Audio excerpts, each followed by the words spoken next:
네, 최근 전국적으로 전세 사기 피해가 확산하고 있는 가운데 국회가 피해자 지원을 위한 특별법 마련에 나섰습니다.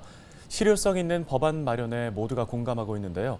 전세 사기 방지 법안과 함께 수요자들의 예방법 숙지에 대한 중요성도 부각되고 있습니다. 네, 관련 내용 권윤주 부동산 전문 변호사 전화 연결해서 들어보겠습니다. 자, 변호사님, 전세 사기 피해가 여러 지역에서 나오고 있습니다. 특히 이번 은평 전세 사기 사건은 주로 근린생활시설 용도로 건축 허가를 받았던 근생 빌라를 사들여서 임대를 한 경우가 많았는데요. 임차인 입장에서 좀 위험 요소가 없었을까요? 네, 임차인의 정보 불균형이 전세 사기 피해의 원인 중에 하나라고 봅니다.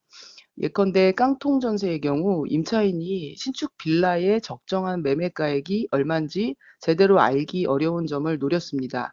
또 근린생활시설의 경우 주거 용도로 사용하는 것이 불법인데 임차인이 이를 잘 모르는 점을 악용하였습니다.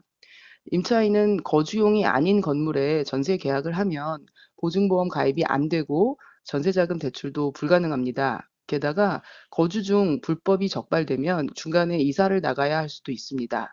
그 경우에 신규 세입자도 구해지지 않기 때문에 보증금 회수가 더 어려울 가능성이 높습니다. 주로 2030 피해자가 많은 것도 정보 불균형 상태에 더 쉽게 노출되기 때문으로 보입니다. 네, 전세 사기와 관련해서 일부 공인중개사들의 가담 사례도 속속 드러나고 있습니다. 사실 부동산 거래할 때 소비자는 공인중개사를 믿을 수밖에 없는데 공인중개사가 전세 사기에 가담하는 걸 좀 막을 수 있는 방법이 현재로서는 없는 겁니까? 네, 현재로서는 공인중개사의 가담을 막기가 어렵습니다. 우선 중개인의 전세 사기 가담이 의심된다고 하더라도 수사 과정에서 공모가 인정되어야 하고 그 후에 기소 재판 단계까지 시일도 오래 걸립니다. 또한 중개인은 자격 정지나 자격 취소가 되기 전까지는 중개업을 계속하는 것이 가능합니다. 현행 공인중개사법상 징역형을 선고받아야 자격이 취소되는 상황입니다. 이 때문에 중개인이 집행유예 등 금고 이상의 형을 선고받은 경우에 자격을 취소하여야 한다는 의견도 나오고 있습니다. 네, 이번 달부터 주택도시보증공사의 전세보증금 반환 보증보험 가입 요건이 좀 까다로워졌습니다. 전세 사기 근절에 도움이 될 것으로 보시는지요? 네, 보증보험 가입이 된 경우에는 피해자들이 적어도 보험 절차를 통해 피해 회복이 가능합니다. 그런데 보증보험 가입 요건을 강화하면 임차인들이 전세가액을 정할 때 가입 요건을 만족시켜야 하기 때문에 전보다 적정한 보증금으로 계약을 체결하도록 유도하는 장점이 있습니다.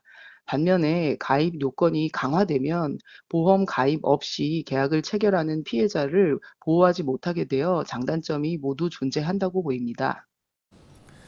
네, 끝으로 전세 계약 전에 깡통 전세나 전세 사기를 피하려면 임차인들은 어떤 부분을 확인해야 하는지 간단하게 정리 한번 해주시죠.